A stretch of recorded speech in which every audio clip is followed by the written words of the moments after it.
The Russians have made a significant advance within the southern parts of Pokrovsk into the central parts, where the Russians have managed to advance along the E50 highway up to the railway line, gaining control over the apartment complex area in the central parts of the city and the remaining parts of the Shakhtarsky district, as well as the forest patch area northeast of Tryanda. The Russians have managed to advance all the way up to the railway line here in the central parts of the city from the southern and central directions. The Russians have launched several assaults from the main highways leading into the city. Following the capture of the Shakhtarsky district, the Ukrainians did not have many defensive positions left, especially with Russian presence that has been in the central parts of Pokrovsk for over a month. The Russians have been infiltrating the apartment complex area in the central parts and have been storming it and fighting within it. This led to a quick capture of it following the capture of the Shakhtarsky district, and with control over the high ground, the Ukrainian defensive positions throughout the city simply could not stand. The next defensive line of the Ukrainians is situated on the northern parts of the railway line in the northern part of the city. The Russians are already infiltrating the northern parts through the industrial area in the western section to cut off the E50 highway from entering into the city itself, while the capture of the positions here in the northern section of the front line will allow the Russians to start consolidating the positions within the city and significantly increase their concentration of forces within it, as they now have secure highways that are completely secure from Ukrainian fire that lead into the city itself. Of course, Ukrainian FPV drones, artillery, and so on can still strike these supply lines. The majority of the supplies are now fairly secure and are on the advantage to the Russian side. This means that the Russian forces operating within the city of Pokrovsk will significantly strengthen in their offensive capabilities, and the foothold gained by the Russians have been completely secured. The Ukrainians' only option to stop a Russian capture of the city would be a counterattack on the flanks to cut off the supplies. However, that is a risky maneuver because the Russians have a secure position along the railway line to the west and the railway line to the east, securing their flanks, and with a significant concentration of forces in the area and Solidovi as a logistical hub for the forces operating in the vicinity, and control over the apartment complex areas overlooking the eastern flank, and with the positions concentrated through the southwestern highway through Pokrovsk and down towards Pyshane, acting in the southwestern direction, the Russians have strong positions on both flanks, allowing them to protect against a Ukrainian counterattack. And with the activity of drones from the city itself, it is difficult for the Ukrainians to launch a counterattack without constantly being struck by them, which limits the Ukrainian offensive capabilities on the flanks. Not to mention the northern presence of Russian forces to the northeast of Pokrovsk, which is threatening the highway connected to Rodensky in the north. The supplies that is led to the pocket in between Pokrovsk and Mirnorad is very limited, limiting the Ukrainian offensive capabilities on the eastern flank of the Russian positions, which means that the Ukrainians would be limited to counterattacks on the western flank. This allows Russians to concentrate much of their forces in that direction to prevent a breakthrough there, as they can counterattack any Ukrainian attempt at a counterattack on the eastern flank. Meanwhile, similar to the Battle of Avdiivka, now that the Russians are heavily storming the city, we are also seeing a peak in the number of FAB bomb strikes taking place on Ukrainian positions. Over the past 24 hours, according to the Ukrainian Ministry of Defense, the Russians struck 268 positions with FAB bombs just within one day. This is a new record for the fighting taking place within Ukraine, and shows that the Russians have a lot of targets within the city that they are striking to speed up the process of their offensive operations, consolidating their positions, and collapsing the Ukrainian forces within the city. The Russians are here aiming to gain full control over Pokrovsk and Mirnorad by storming through Pokrovsk, cutting off the supplies leading into Mirnorad, operationally if not physically encircling the city. While the Russians are already attacking the positions on the southeastern flank, gaining control over additional fortified positions just outside of Promin and the southeastern outskirts of Mirnorad. The Russians have been launching offensive operations on the eastern flank over the past few days, allowing them to reach the outskirts of the city and gaining their first foothold within it. Moving up north, there are several additional advances by the Russians. Some are also significant as well. The Russians have managed to gain control over a wide area of forest patches and forest lines here to the east of Prishna,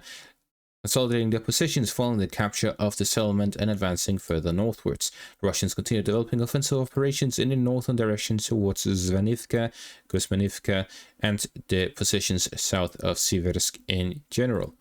In the meantime, the Ukrainian deep state map has significantly increased the size of the gray zone here to the east of Liman, with a push from Zarishne to the forest patch here to the west of the town, and through the Serbyansky forest area to the outskirts of Liman, where the Russians have now reached the outskirts of the residential area.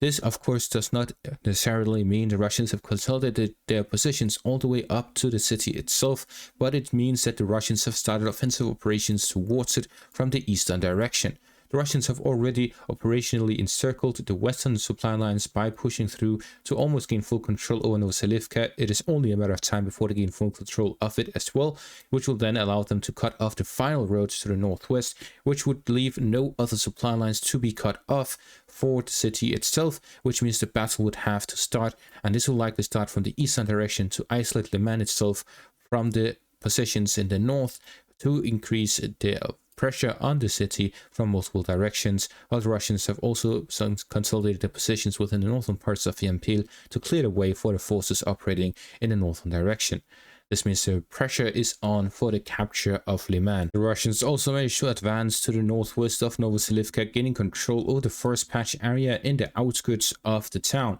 With this, the Russians have consolidated their positions on the western flank, cutting off the western supply line. This means that the supplies going to Liman and Dobrisheve is now also being split in the northern direction towards Novoselivka, while the supply lines going towards Novoselivka from the northwestern direction has been cut off. This means that the Ukrainian logistical ability in the area has significantly decreased, and with Russian drone fire being targeted along the Yarova road, they can almost completely stop the supplies going through, as they can concentrate all of the drone fire in that direction. And with some forces infiltrating into the forest patch area, they can set up ambushes going through the railway line as well, and alternative supply lines that can push into Novoselivka through the forest area. Further north, in the direction of the Kupyansk section of the front line, there's an advance both within Kupyansk and to the east of it. The Russians have advanced along the railway line, getting control over Pishane, which is the final settlement on the eastern flank before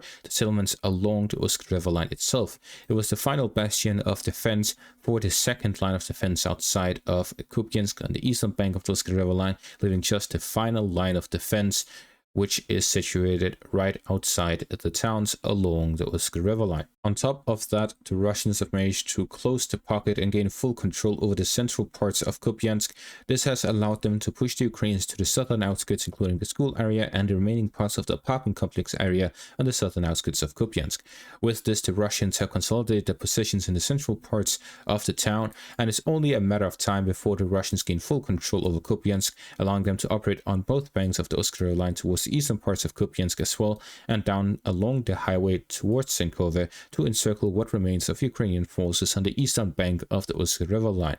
These two advances combined is putting immense pressure on the Ukrainian forces operating both within Kupyansk and on the eastern parts of the Usk River line in this section of the front line. The recent developments by the Russians here in this section of the front line indicate the speeding up of the Russian operations in the area. To the north of this, in the Vovchansk direction, a wide Russian advance taking place on the northern and southern banks of the Vovcha River line. The Russians have consolidated the final positions on the northern bank of the Vovcha River line within Vovchansk itself, as well as the areas around Tychy, with an additional push across the river line down to the southern bank, gaining an additional foothold within Vovchansk in the southern parts of the Vovcha River line. The Russians are here storming Vovchansk on a very wide front, as they've also managed to advance in the central parts of Vovchansk along the railway area, as well as the residential area in the central parts, and through the forest patch area in the western outskirts, cutting off an additional road leading into the town.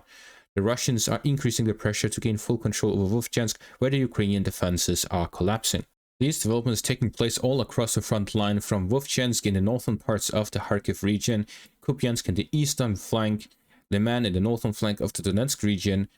In the Siversk section of the front line, the Kostiantynivka section of the front line, where the Russians recently gained a foothold in the eastern parts of the city, and the significant developments within Pokrovsk itself,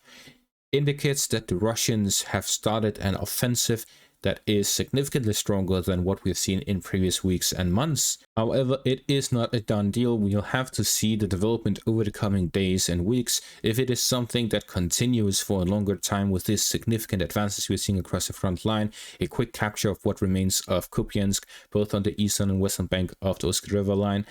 a capture of Vovchansk, an offensive connecting the two that would prove an offensive in the Kharkiv region, the quick capture of Liman and the collapse of the Ukrainian positions east of the Osk River line and then a push towards Izium would confirm an offensive in that direction, the capture of Siversk and the alignment of the front line with the Slovyansk-Kostiantynivka line, a push towards Kostiantynivka itself, the capture of Pokrovsk and Menrat with an additional push to flank the Slovyansk-Kostiantynivka line from the west. All of these are indicators that a large offensive is taking place, while if we only see these many advances taking place in one day because the news were delayed and they are compacted in one day, then it's just a simple day with a lot of advances taking place within it, which would mean that in the coming days we'll see slower advances simply because all of the updates were compacted into one report. In conclusion, we're seeing an increase in Russian FAB strikes. The Russians have made significant advances all across the front line from Pokrovsk in the south to Vovchansk in the north, pressuring the Ukrainian positions on the flanks of the Slovyansk-Kostiantynivka line, the entirety of the Donetsk region, and the eastern and northern parts of the Kharkiv region. While the developments taking place in the southern parts of the front line were reported early in the day, so check out that video if you haven't already. And that is going to be all for this update. Thank you for watching. Make sure to leave a comment about your thoughts of this format and the way I report things. Thank you for watching and have a great day.